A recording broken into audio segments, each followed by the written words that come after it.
Okay, so thank you everyone for joining us tonight. I know it's a beautiful day out and you're spending your evening with us. We're joined by Lucinda Murrihy today, and we're going to be discussing advocating for your PDA child in school. Lucinda is not just a member of our board. She also works with Inclusion Ireland and is the mother of two autistic children and an autistic adult herself, and has a lot of experience with this. Whether or not it is the route she would have preferred to have gone to gain the experience may not need to be said, but experience that is incredibly valuable. So I am going to share her presentation and we can get started.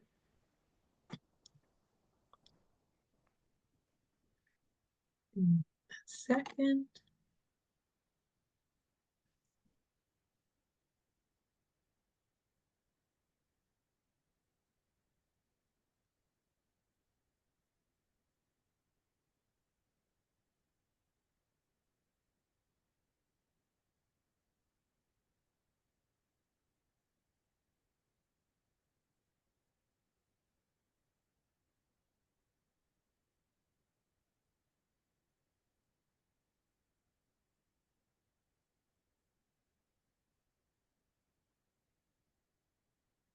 Thanks so much, Bridget. Appreciate the introduction there. Hi, everybody, and thank you so much for your time this evening.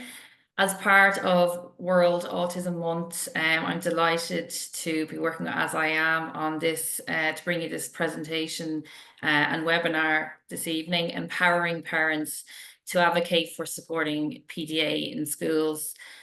So as Bridget mentioned, I have two autistic children. You can see there on the screen, one with a PDA profile, and I continue to support my daughter on this journey. I've worked in the area of advocacy for quite a long time, almost 20 years, and I have a master's in public affairs and political communications. As Bridget mentioned, I'm autistic myself, and I also have a PDA profile too. I really want to share that on the journey I'm on, I'm always learning. I would never call myself an expert, but I am here today to share with you what I've learned on the road, in the hope that it will support you and your gorgeous children. So this webinar is predominantly for parents and guardians of autistic children with PDA, and I hope you'll leave here today feeling empowered and feeling you can advance your advocacy journey to support your child or children at school. As Bridget touched on, I have we received quite a lot of questions actually. I think it was almost 50 questions. So what I've done actually is I've designed the webinar in response to all of those questions. So and they were all questions I would have asked at some stage myself on a similar journey. So I'm going to provide you with the tools to help your child's voice to be heard, and to encourage a positive, productive relationship with your child's school, which values your child at the center as the experts in their difference and in their autistic being. And I suppose that's really what we're advocating for as parents, for our children to be heard. Um, I suppose there were some questions more specifically on PDA, which I'm tempted to get into, but I'm going to try and stay on track this evening around the advocacy part of things. But what I will do is refer you on to the previous PDA webinar, which AsIAm ran, and Bridget might share a link to that in the chat there for everybody to access and to watch back in your own time. So a lot of the questions I received were really asking for advice and support. And this evening, what I'm going to do is cover these through the following framework. So first of all, we're going to start by contextualizing a little bit by talking a bit about the system and why children are finding themselves having to advocate. And this really helps us to build a framework really to work from. Advocacy starts with expectation, and this is so, so important in being effective. So I'm going to spend a little bit of time on that as well. Bridget, would you mind just kicking back to the last slide there? Sorry. I'm going to provide you, thanks a million. I'm going to provide you as well with 5 keys to enhancing your advocacy for your child. Information, rights, power, relationships, and the when all else fails. And Bridget's going to continue to provide links as we go with further information in the chat. So I just wanted to start with, I suppose, an opening statement there on the right-hand side of your screen, which is that children with PDA have so many strengths and can absolutely thrive in any environment which values, adapts to, and supports them. And they can do this in a way that is them being themselves and not masking.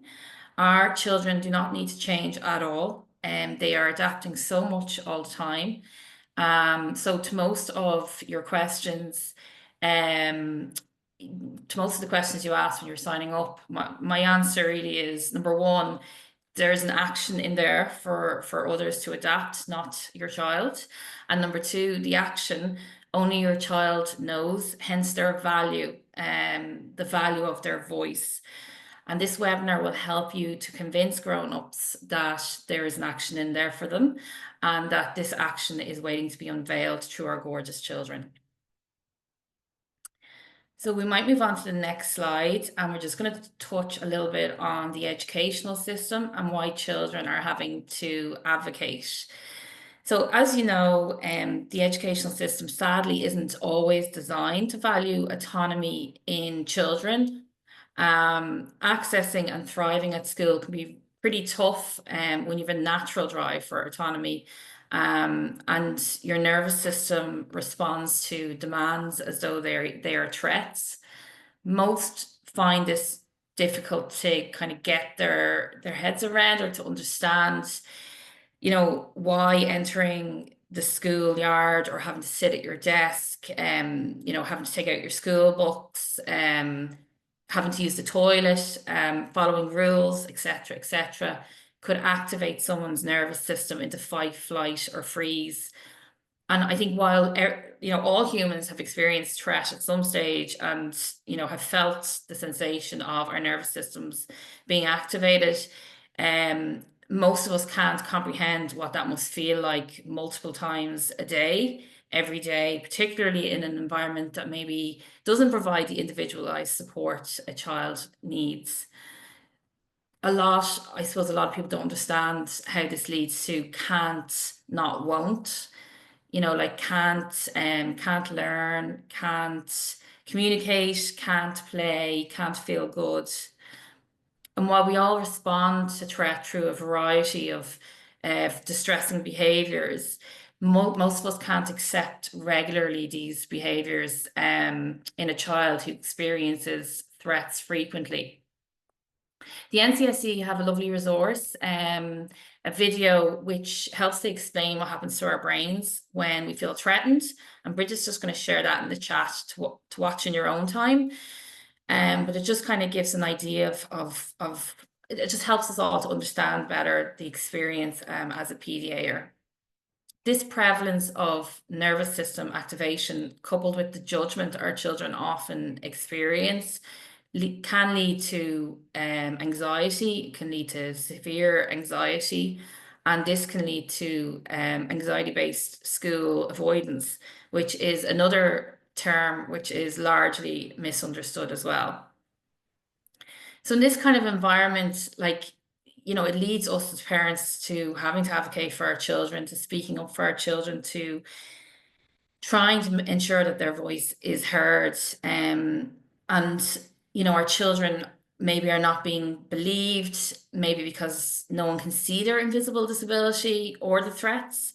I know I received a number of questions on this. So I know a number of children, in our families feel this way. Quite a number of our children are being misjudged or misunderstood because their disability looks like behavior on the surface. And there's so much negativity around behavior It's misconstrued as defiance or being bold or not conforming to the rules. And the child can fluctuate as well. Like, so support makes our nervous system calm, and, maybe requiring less support. But I suppose, when we're not receiving the support we need, our nervous system can be activated a little bit more. A child can mask a lot. Again, I received quite a number of questions on this, so it's clear that this is happening within even our own little community on this call. Many of the supports that may support an autistic child won't necessarily work for our PDAers, because the support doesn't really go far enough to nourish the nervous system. And I suppose demands are everywhere to begin with, but particularly within school, and they are just invisible to other people. And sometimes grown-ups maybe don't want to, for a variety of different reasons, adapt, or learn or evolve. And maybe there's a bit of a thinking around, I've already provided this support, that's enough. I did receive a question on that. And maybe it's just grown-ups kind of judging and misunderstanding behavior. And there's a lot of onus, a lot of the time, placed on parents to have the answers, when of course we don't have all the answers. And it does require a partnership approach. So I'm going to move on to now a really important message, I think, to take with you this evening. And that is that advocacy starts with expectation. I received a number of questions around kind of what to expect as a parent from your school. So I really wanted to spend about 10 minutes on this, because I just think it's so important to share that you can expect that your child is listened to as the expert in their difference at school. You can expect that your child is extremely valuable, an extremely valuable seed in planting a more inclusive school experience and a more inclusive educational system, in which all children can access and thrive at school. You can expect that your child will receive their legal right to education, and I'm going to touch a little bit more on this later on. You can expect that reasonable accommodations will be provided. And again, I'll touch on this a little more later. And you can expect that your child's disability is believed despite it being invisible. Someone asked, what are the minimum accommodations you'd expect from a school to assist an autistic PDA student? My answer to this is that you can expect that accommodations just keep coming, in recognition of the fact that this system is at the beginning of its journey to be inclusive for all our children. So you should expect your child to be recognized and appreciated for every accommodation idea they have, because this is what helps schools to learn and helps the system to develop and evolve. You can expect the schools, they're not going to have all the answers, because PDA is relatively new to a lot of us, but we are starting to learn, particularly from the amazing self-advocates that are out there raising the experience of school as a PDAer. However, you can expect schools to work with you and your child, and to tap into the supports around the school, like the National Council for Special Education, like the National Educational Psychological Service, and the Department of Education. So you can expect your school to tap into those supports, to play detective, which is often something we need to do, because PDA is an invisible disability. And we play detective with the child, who is the expert in their disability and difference, to figure out adaptations that we can try out. Maybe they won't work, tweak, just keep the conversation rolling for us to figure it out. Because when the grown-ups are the ones adapting, our children don't have to. So it's definitely reasonable to expect that from grown-ups. You can also expect that school is often not a great place for our children. and you can expect that this will be understood. The AsIAm Same Chance report, which was launched last week, told us that 70% do not believe the educational system is inclusive of autistic children. That was a 14% increase on the year before. So you can expect schools to really know this by now because things are changing. For example, the NCSE launched a Relate program a few weeks back, which really helps schools to learn about difference, particularly behavior as communication, and to value behavior as communication.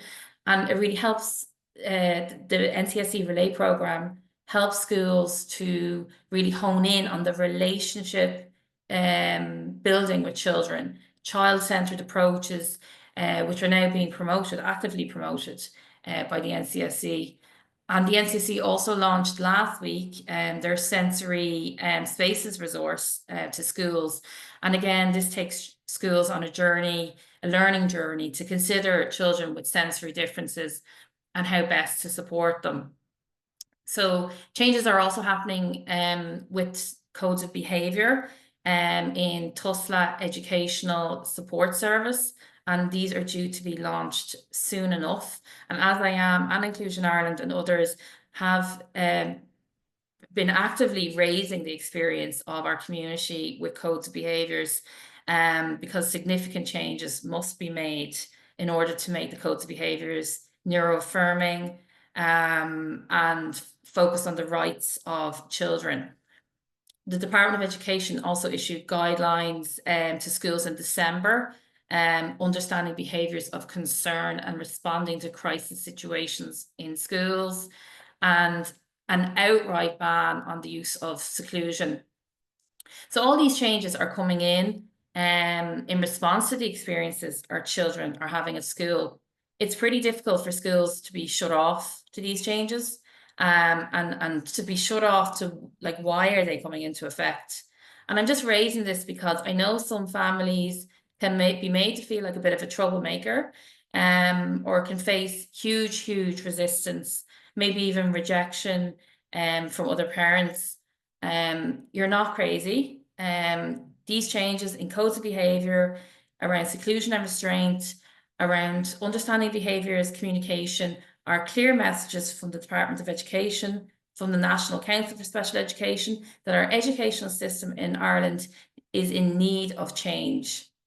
So if you're asking for your child's behaviour to be understood and valued as a clue for grown-ups to figure out the why and to shape support around this, or if you're advocating for the voice of your child to be heard in a code of behaviour process, or if you're pushing back against pressure to remove your child from a school, or if you're asking for a reasonable accommodation, you are not unreasonable. You should not be made to feel unreasonable. You're simply part of a movement to give our children the same chance as every other child in school.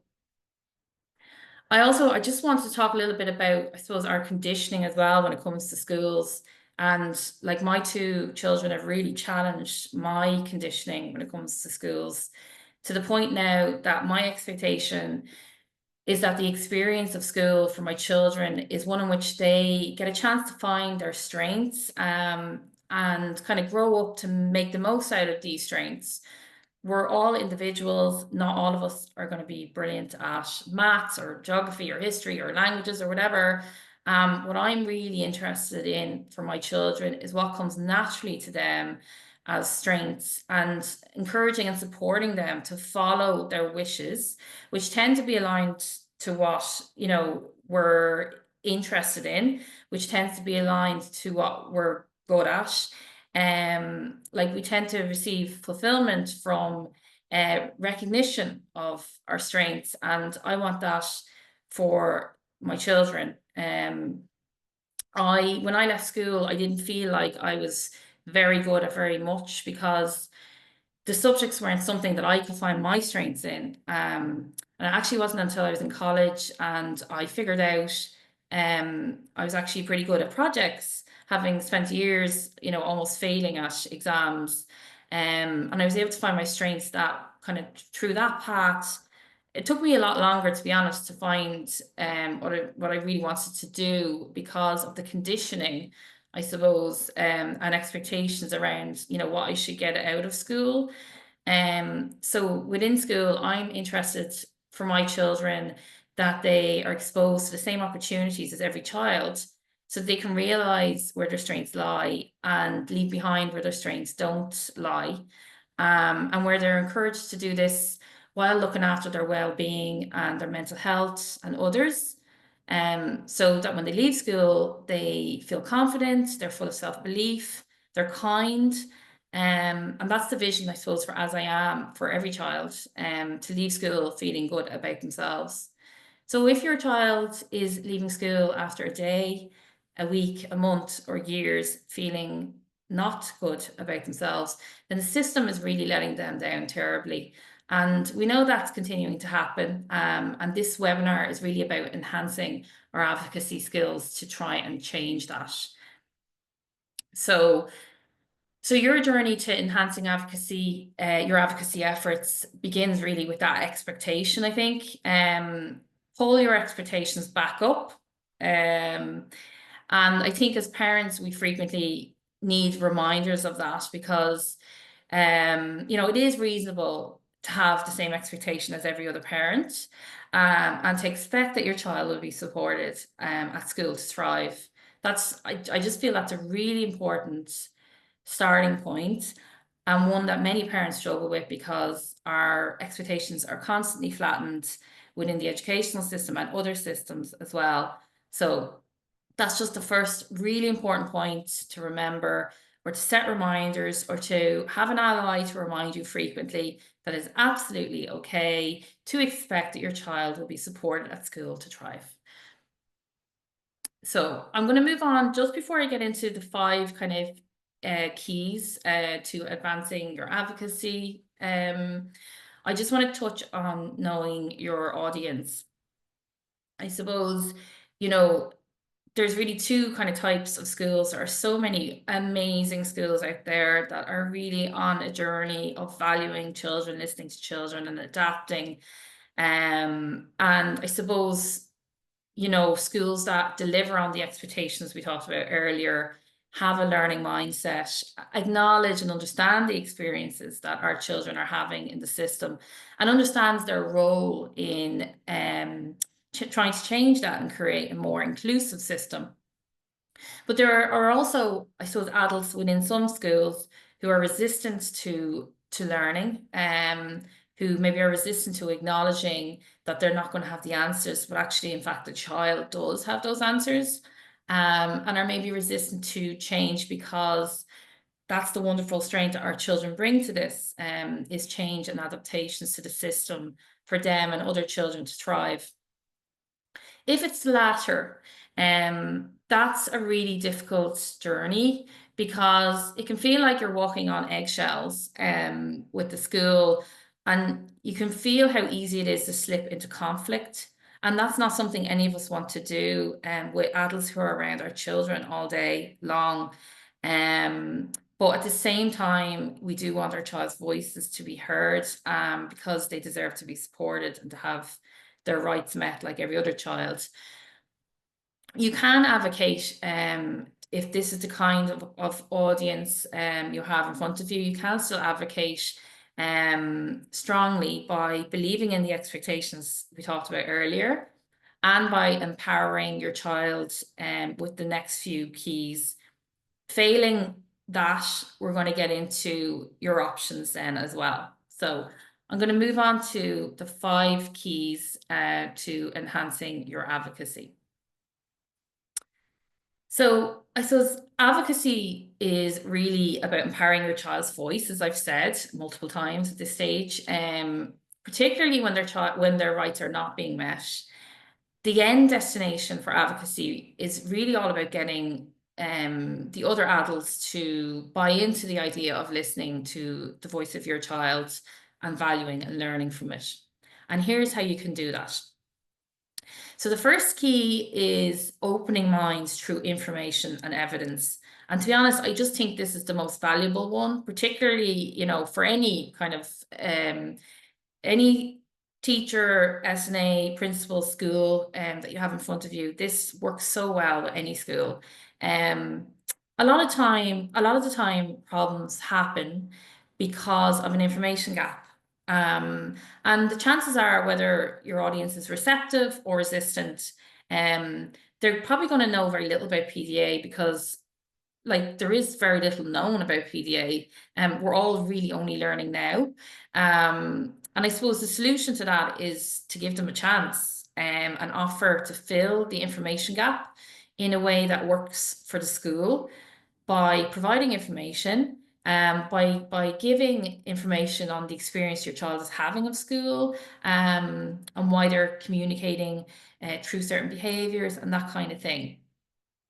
So here's just some of the information out there that might be useful to incorporate, I suppose, this valuable key. The first there on the top right actually is an AsIAm PDA webpage, which was launched late last year, supporting your PDA child. And that's basically an online course. It is for parents, but I have done it and I think it's really valuable for the teaching community as well. Um, on the bottom right-hand corner there is the Getting to Know Me document. And this is available through the NCSE Relate, um, which is just such an exciting resource. I'm so thrilled to see the Relate resource being launched by the NCSE. And when you start digging into some of the resources that are available through it, you really see the potential for so much change across all schools across the country. But that little Getting to Know Me document really is just a template, I suppose, to complete, to help the adults in school understand your child a little bit better. Or in the bottom center there is the AsIAm All About Me resource. So these resources, by the way, that I'm talking about are going to be shared in the chat there for you to grab, but they'll also be shared after the webinar as well. The NCSE also has a stressor tool, which we're going to share in the chat now as well.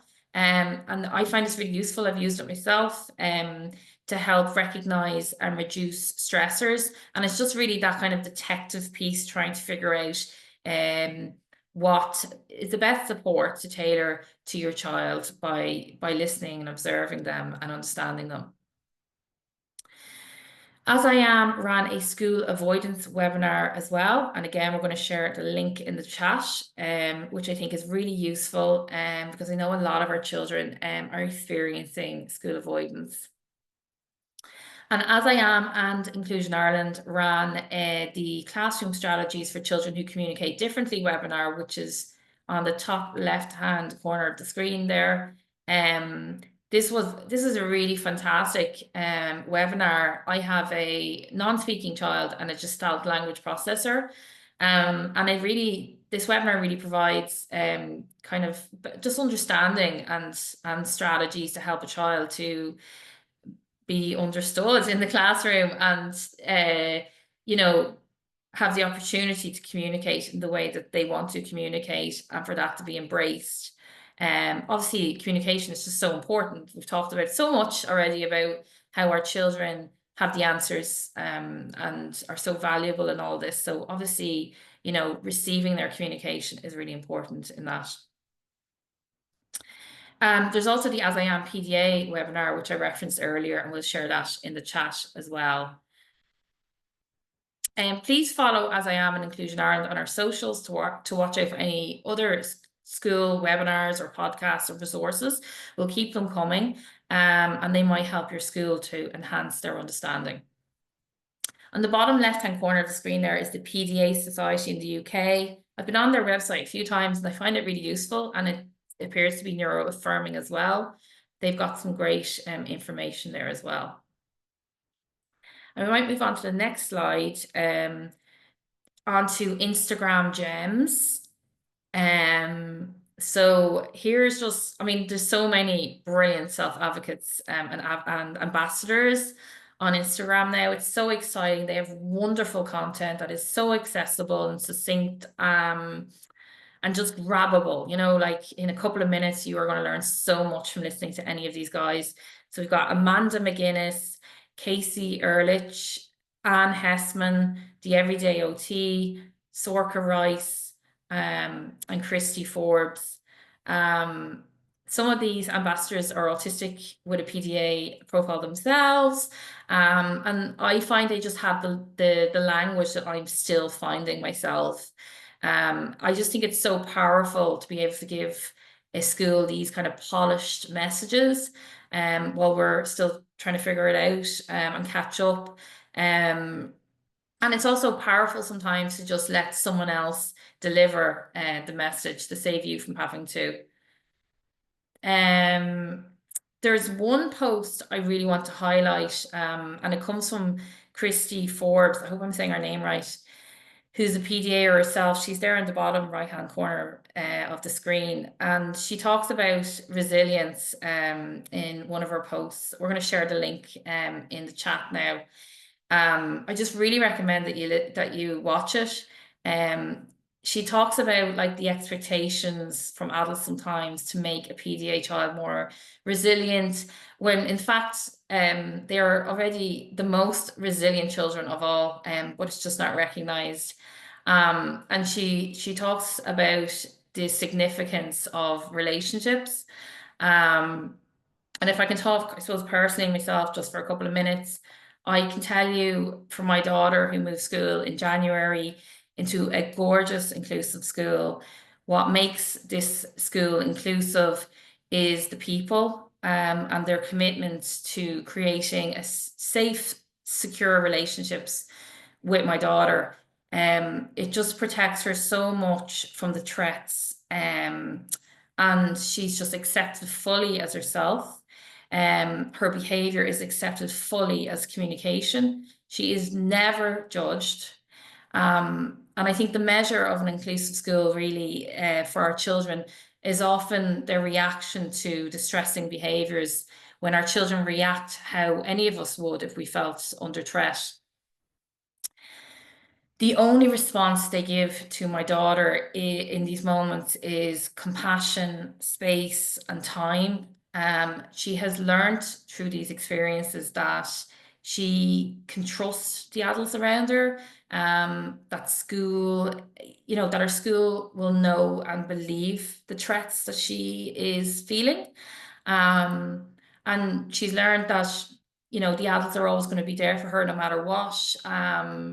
And I suppose this has just led to her feeling like it's kind of less hard, I suppose, because she doesn't have to contend with judgment. Um, you know, she finds it less hard because she's given autonomy in every corner of her school experience.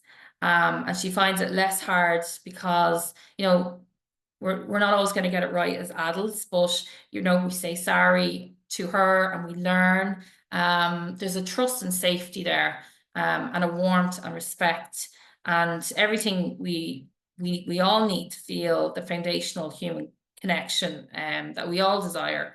Um, so you know, I just think I just wanted to mention that because, and I know her SNA is on this call because her daughter would also value from this call. So I just really appreciate the schools out there that are providing that experience to our children who really deserve it as well. So I'm just going to move on now to how to fill the information gap. Okay, so we've lots of information. That's great. How do we get the information into the school? I think that's a really important question. And I suppose I just have a few tips. And I suppose the first thing is, I suppose, give a lot of notice to a school where, you know, introducing this kind of information might be kind of new. So it might be even just saying, look, is this something we could start to bring into the school next term or next year or whatever, you know?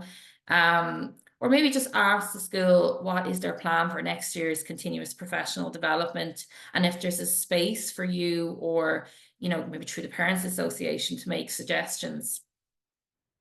You could find out if there's a teacher slash SNA WhatsApp group, because this would be a great way to share like some of those, particularly the Instagram kind of gems. And could you maybe agree? 'Cause this is what I do with my son's school. Is we've kind of come to an agreement that I'll share one gem every Friday. So I'm not overloading them, but they're kind of getting that piece of learning that I'm getting as well. And we're just on that journey together. Or maybe it's just an email to the principal to share around with the teachers and SNAs as well. Or you could ask the principal if there's another way for the team to receive a non-overwhelming amount of information so that the school is kind of continuing to go on that journey of learning. Another little thing that my son's school do actually is a movie hour for teachers and SNAs. And they have popcorn and everything like that. They all get together and they basically watch a webinar, maybe from the NCSC or from AsIAm or Inclusion Ireland. So it's kind of a nice team building kind of thing as well. And they have a chat afterwards in their individual teams about what they've learned. I think the everyday organic communication is really key as well. And I'd be having a discussion with school as, how this can happen, because I know from the experience of my two children, you're not going to have a chat, a pick up or drop off. And there are other barriers as well to that communication. And I don't really think that the kind of notebook idea really works, because it needs to be a two-way communication. This is a partnership. And I suppose there's just so much opportunity within the everyday to learn from our children and to take their experience and try and figure out, oh my God, what went wrong there within the environment? What can we improve? What can we learn from these fabulous children who have the keys to all this learning? So like the purpose of that everyday communication really is to identify gaps and barriers and opportunities together as a partnership to learn the best ways to support your child. During the school day, the adults at school are your child's communication partner, like you are to them at home. So these two partners have to come together frequently. So I don't know if it's maybe a quick WhatsApp message after school or a 2-minute phone call. It's just priceless communication. If you're lucky enough to have a homeschool liaison as well, that would be really useful. AsIAM's Autism Friendly Schools project is launched every September. They open applications every September. So just a little tip is to share that with the school, just reinforce it. I think AsIAM reach out to all schools. So again, it's just reinforcing and helping to market it, I suppose. A quick email to the principal with a link to their Instagram post on the Autism Friendly Schools project, just to try and push the school to get involved, because it's a brilliant project. And then autism school talks are also delivered by AsIAM and can be arranged through their website. So I know I spent a good bit of time there on information, but I just think it's really important and actually can solve so many problems and tackle so many barriers as well. So the next key is knowing your child's rights. And I suppose this kind of comes back to the expectation piece. When we understand our child's rights, it kind of raises our expectations as well, which is a really good thing. AsIAM produced this wonderful guide, a practical guide to understanding your child's or young person's educational journey. And it's absolutely brilliant. Please take some time to read it. Bridget will share the link into that document. I'll pull out just a few things that I took out of it. So under the Constitution, your child has an explicit right to an education, and the Education Act legally obliges schools to provide for a diversity of needs and provides that schools must use their resources to ensure that the educational needs of students with additional needs are identified and provided for. The Education Welfare Act as well states that the educational welfare services, including educational welfare officers of TUSLA, which is the Child and Family Agency, must ensure that each child receives a certain minimum education. If you want more information on the educational welfare services, Bridget's just going to share a link in the chat, and you can find your local EWOs, the educational welfare officers, in that link as well. The Equal Status Act as well prohibits discrimination in education, including the provision of reasonable accommodations to meet the needs of a person with a disability if it will be impossible or very difficult for that person to participate in school without the adjustments, and if it doesn't give rise to anything more than a nominal cost. So take some time to go through this document because, as I said, knowing your rights it's just another part of that expectation piece. And like you should, of course, expect that your child's rights will be met. So the third key I'm going to talk about is power. And this is significant in advocacy if particularly if your child is maybe in a school where there is a power imbalance. We might skip ahead to the next slide there. Thanks a million. So yeah, power can be really significant, and finding powerful allies can really help to correct if there is an imbalance there with the school. A couple of you had asked in the questions what to do in regard to approaches to avoid with your PDA child, but maybe are noticing that reward charts and that kind of thing are being used at school. I would really lean on the power of others for this situation, like the ambassadors we talked about earlier on Instagram, or like the NCSE, or the National Educational Psychologist Service, NEPS, to help you to inform the school of this with evidence. NEPS psychologists, in my experience, are brilliant and neuroaffirming. Neuroaffirming meaning that they value our children as they are and value difference. And NEPS psychologists will really help to nudge the school on a path. They will meet with you. So I suppose the way it works with NEPS is the school contact NEPS to get their support, and they'll meet with you and your child and the school separately as well, and really take a problem solving approach and help to figure out the why. And together, and from this, they develop an action plan, which is agreed by all everybody involved. And then there's a meeting after about 6 weeks to see if the plan is working, and if not, the process begins again. So I think from my experience of NEPS psychologists, it was a relief for me to not have to deliver some of the messages that would have left me feeling in conflict with the school. So I found NEPS really very valuable. You could also reach out to the NCSE through your local CINO. Bridget's going to pop a link into the chat there for information on how to find out who your local CINO is, in case you don't know yet. To share your child's experience and your advocacy efforts, and to ask if there's support there. I know it's a mixed bag of experiences with CINOs, but they should be providing with information on training that's available for the school, or like about their in-therapy support, and that kind of thing, that maybe they could link in with the school. So just to clarify, the purpose of the NCSE is to improve the delivery of educational services to our children, and the delivery of the service is carried out through CINOs, who should be interacting with parents and schools in providing the resources that our children need. Among other things, the function of the NCSE is to disseminate to schools, parents, and others appropriate information relating to best practice concerning the education of our children. So you can expect that of your CINO, and it's reasonable to ask them to provide this to your child's school. The likes of NEPS and the NCSE are also recognised as credible by schools, so they are a solid ally to have on board.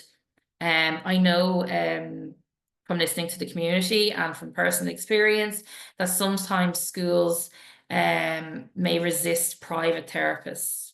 So, which of course shouldn't happen, but I suppose just to note that NEPS and the NCSE are kind of welcomed, I suppose, by many schools.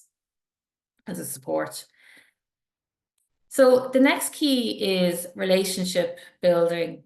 And here are a few, I suppose, relationships focused phrases, which I thought might be helpful.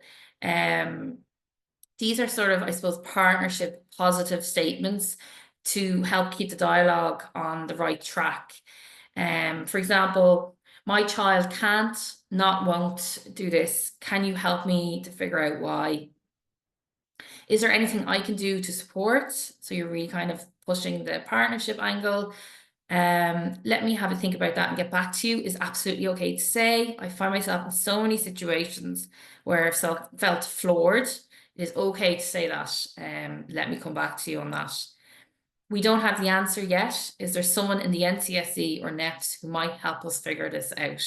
So again, it's about being really solutions focused, and trying to encourage the supports that are available to come in to help us all to figure it out together. What do you need to make this happen? Asking that question, again, very solutions focused. Can I reach out to AsIAm to ask for their ideas? I know an amazing self-advocate on Instagram who has really helped me to understand. So a little bit of humility there. Would it help for me to share this with you? And I know a lovely video on masking all day at school and coming home to unmask. Would it help for me to share it with you? So I just find those kind of phrases helpful and positive. And I suppose really help too with that relationship building with the school. You could also consider joining, okay, I'm saying this with a pinch of salt because I know how hard it is to find spare time, but you could consider joining parents associations or the board of management in the school, or maybe volunteering, because it does help to kind of build up relationships with those who might be influential in the school. And I suppose it's important as well to remember to recognise the positive efforts the school do make to show gratitude and to communicate positive feedback. I think that's a really important thing to remember as well. You could consider setting up a sub-parents association for children with support needs, or trying to find other families in your school on a similar journey and maybe just setting up a WhatsApp support group. There's, they say there's power in numbers, but I think it also really helps with the self-belief piece. It can be easier when you're not the lone voice, and someone else is reinforcing what your child is saying as well. So, and you can also use this group to share little snippets of learnings around PDA from the fantastic ambassadors out there. I just think it's helpful when there's more than one of you encouraging the school to do things like sign up to the AsIAm autism friendly schools. If it's coming from a number of different angles, that's only going to be really helpful. Okay, so what happens despite all of these efforts? You're still facing resistance and things are going just horribly wrong for your child and their rights. So I suppose going back to your audience, like this is really unlikely to happen if your child is in a school that works with you and works with your child. I know one of the questions we received, the principal and school is not willing to help us and we can't find new school places. What are the options? I think if your child's rights are not being met persistently and you're working with the school and still find at the end of that their rights are not being met, you have options to apply additional pressure to urge change, because that's what we're trying to do, and so that our children's rights are met. So the first thing is the school's complaints process, which I really don't like talking about because as it currently stands, I think it's quite biased, and recent AsIAm research also reinforces this. I think it's quite protective of grown-ups actually. And I suppose if you're going through the school's complaints process, it's likely that that process is sitting within a culture that isn't very inclusive. So it can feel a bit off to submit a grievance within that kind of context, and within the terms of that kind of culture, I suppose. But it does form, and it can form, a necessary part before evolving on to the next stage if you feel you need to. It's a demonstration of you working with the school to resolve the issue. So you can ask your school for a copy of the school's complaints process, or it might be on their website. And if you need any support with that process, you can contact AsIAm, the AsIAm information line.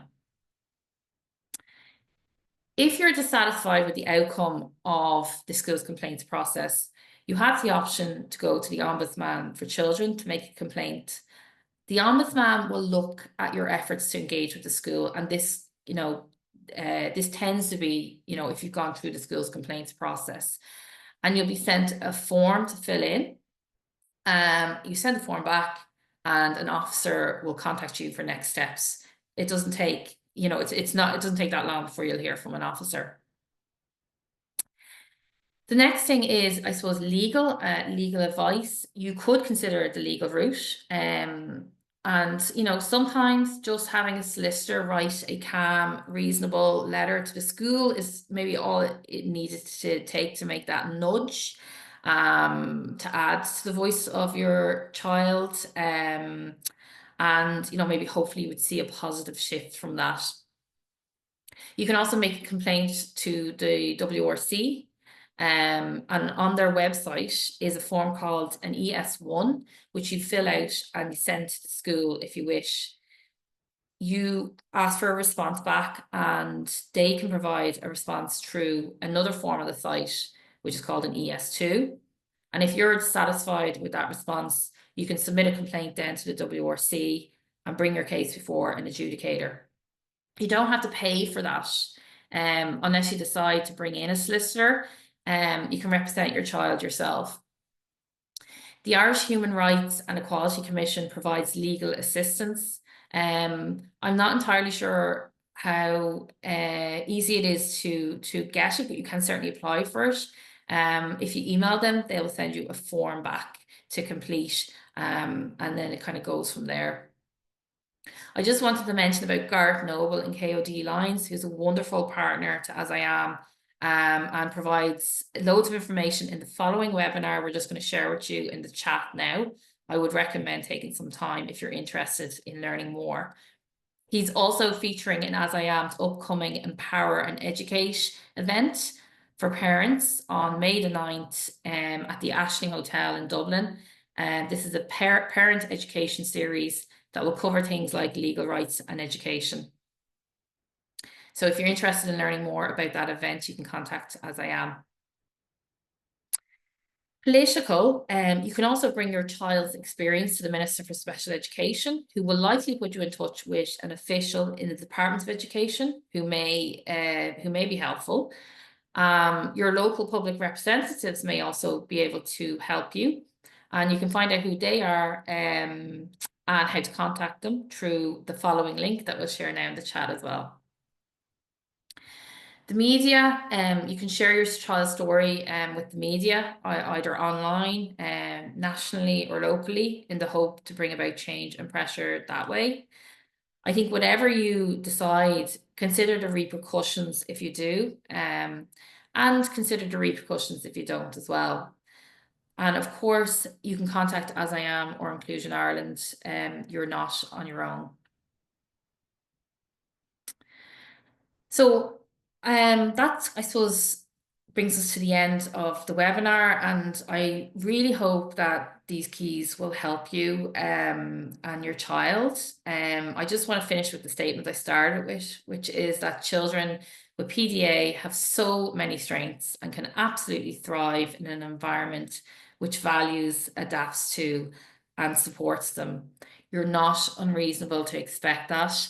Like schools need to be supported by the Department of Education and the NCSE to provide resources, but that doesn't change the legal rights your child has to access their education. I hope you don't have to work every day to convince grown-ups of the value that your child has in filling gaps which exist within the system. I hope you get to work with the many wonderful teachers and SNAs and principals who want the same thing that you want for your child, who are trying to learn all the time, who make mistakes and put their hands up to that, and who tap into the supports available to never, ever give up on your child. so that they can be supported to thrive at school. Pull your expectations back up. I hope you feel empowered to continue giving your child everything they deserve, and to continue giving your child the greatest asset they have, which is their voice in whatever language they prefer. If you meet another parent on this journey, please let them know about this webinar, which will be available soon online on the AsIAm website and on their YouTube channels, in the hope that maybe it might support them to feel empowered, to return to the expectations we should all have, and to give their child the chance to have their mark on the educational system. So thank you so much, everybody, for your time, and I really hope it was time well spent. Thank you. Thanks, Lucinda, for sharing all of that with us. I'll be sending on the recording tomorrow, along with all of the links and attachments that Lucinda referenced. And hope all of you join us in 2 weeks for our next webinar with Amanda McGinnis, which will be on RFID, which is another topic that I think needs a lot more broadcasting in the community. So thank you everyone for spending a lovely evening with us. And there's still a little bit of sun left, so I hope you all enjoy the rest of your day. Thank you. Bye. Bye, everyone.